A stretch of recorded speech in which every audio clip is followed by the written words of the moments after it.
Welcome everyone to part 2 of building, maintaining, and mobilizing diverse teams and networks of trust. My name is Rob Corcoran. I'm going to share with you some key learnings from our experience of building partnerships in our trust building work with Initiatives of Change and its program of Hope in the Cities in Richmond, Virginia. And I'm calling this session Partnerships, Passion, and Persistence. It was very important for us to build a network of partners. Our capacity was small, and we needed the resources and the insights of others.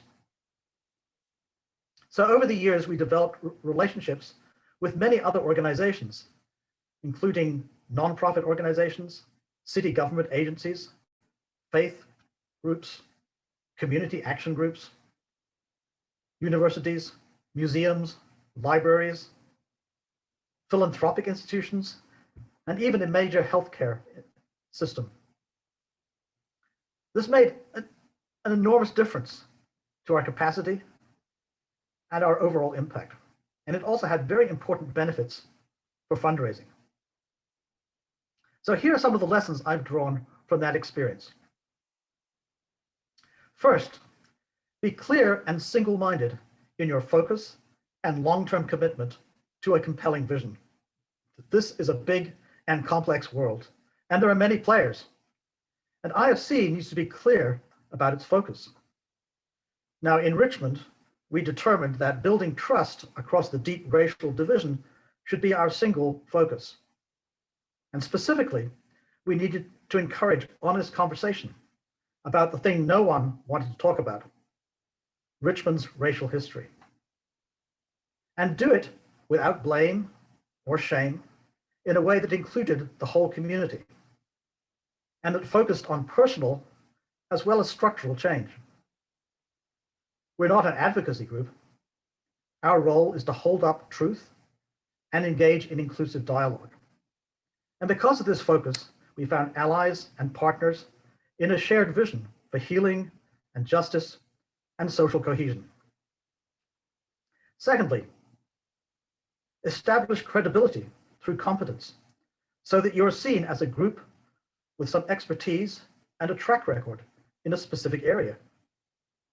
We had to do some serious learning and be willing to subject ourselves to rigorous evaluation. We developed clear methodologies that could be documented and assessed over time, and that demonstrated the distinctive contribution that Initiatives of Change could make. And because of this, we became recognized as a valuable resource for the community. And ultimately, nationally, to the point where we were called on by other cities. And then by the White House to assist in creating a dialogue guide for President Clinton's race initiative. And more recently, by the W.K. Kellogg Foundation in launching a national truth, racial healing, and transformation enterprise. 3, look for allies among people and organizations who are doing positive work and who share your core values. It's very important to discuss with any prospective partner the culture of the partnership, the social, moral, cultural, economic, and political context in which it must operate, and the specific role of each partner. Our earliest partner in Richmond was an ecumenical retreat center called Richmond Hill. Now, although it has a specifically Christian mission, people of all faiths, traditions, and backgrounds feel welcome there. And we share a commitment to racial reconciliation and to spiritual values. And so we've used it as a site for all of our residential training. Fourthly, don't reinvent the wheel. If someone else or another organization is doing a job well, don't duplicate it. For example, in Richmond, we did not work in high schools because 2 of our partners are doing excellent work in schools. However, we do work in universities. 5, partner with people or organizations that have experience, technical expertise, contacts, or other resources that can enhance your effectiveness, your credibility, and your outreach. One of our most effective partnerships involved collaborating with a highly respected university professor who was using census data to demonstrate the connection between racially motivated public policies and the concentration of poverty in certain areas of the city. Starting in the 1930s, the federal government refused to insure home mortgages in minority neighborhoods, a process known as redlining. Although that practice has now ended, there's a clear correlation between this redlining and the concentration of poverty in Richmond and in many cities. So together with another nonprofit organization and with the funding support of a local foundation, we created a video of this professor's work and designed a dialogue to accompany it. And this project gave a platform for the mayor to launch the city's first anti-poverty commission, which led in turn to the creation of the nation's first Office of Community Wealth Building.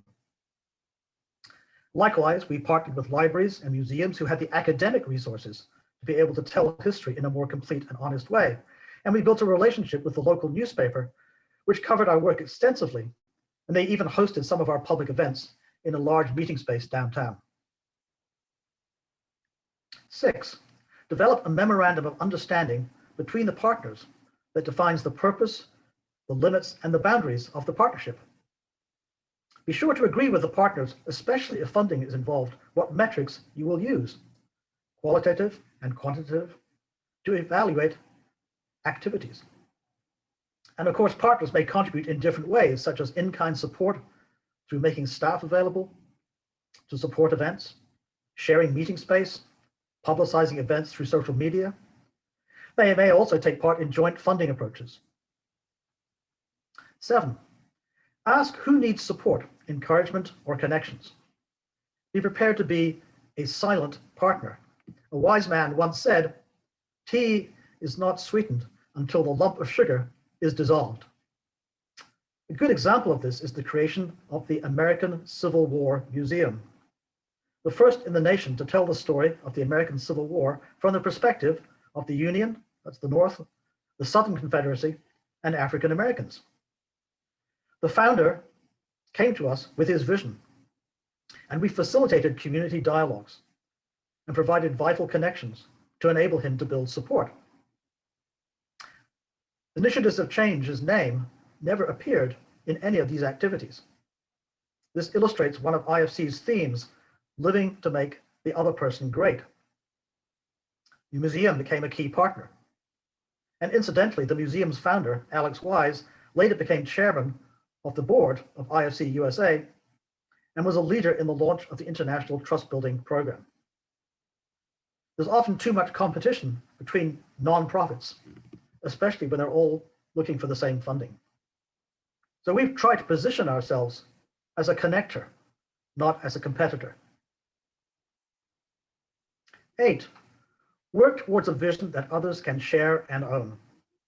Everyone brings something to the table, and everyone can build on that vision.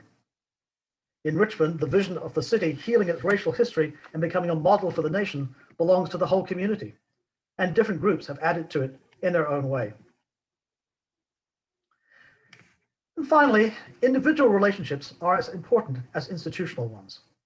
This is the distinctive quality of Initiatives of Change. We invest in long-term relationships.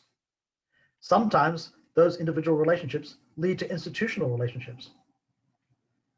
For example, our relationship with one of the largest foundations in the world, the W.K. Kellogg Foundation, began with a friendship based on shared values with a senior vice president more than 10 years ago.